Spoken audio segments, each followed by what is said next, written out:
Things I've learned from addiction and healing. It is often not the substance or habit itself that I'm looking for, but the feeling the act of participating in the behavior is giving to me. It may feel like the rush the pleasure-seeking substances give is a simple process, but there could also be a bigger picture that we are missing. For example, eating candy makes us feel good for a little while, but the flip side comes when the chemicals wear off. And sometimes we could be subconsciously attracted to that miserable feeling, just because we have taught our bodies to endure misery from an early age. Or to give another example, if we are attracted to other types of pleasure seeking that makes us feel bad afterwards, while our mind is actively focused on the pleasurable act, we could be at the same time acting on a behavior based on trauma, where we feel like there's something wrong with us, just because we have learned to accept that way of thinking in an earlier life. Routines create and demolish addictions.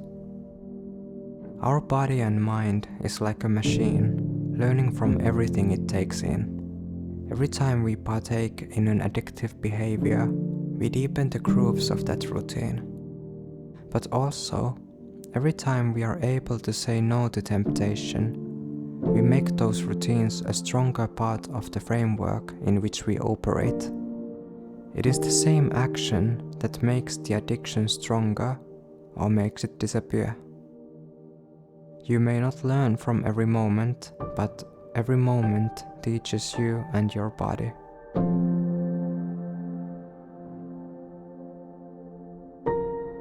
Victimhood gives solace, but it doesn't fully heal the wounds. We all want to feel understood, and understanding how we are the victims of our circumstances is important. There is, however, an addictive trap of its own hidden in the victim mentality, where instead of trying or wanting to move forward, we stay there, as the empathy we receive in this state gives us what we are seeking, which is love and understanding.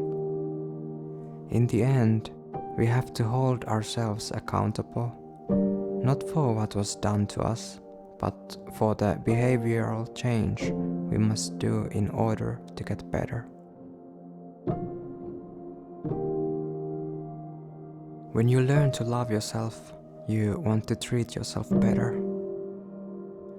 Loving yourself feels like an abstract process, which it is, and it comes in many shapes.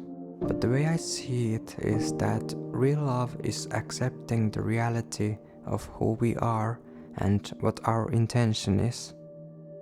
If you hate what you have become, it is very hard to find the inner motivation to do anything about it. So, quite paradoxically, we have to somehow be okay with ourselves in order to change what we have become. Intellectualizing only takes you so far.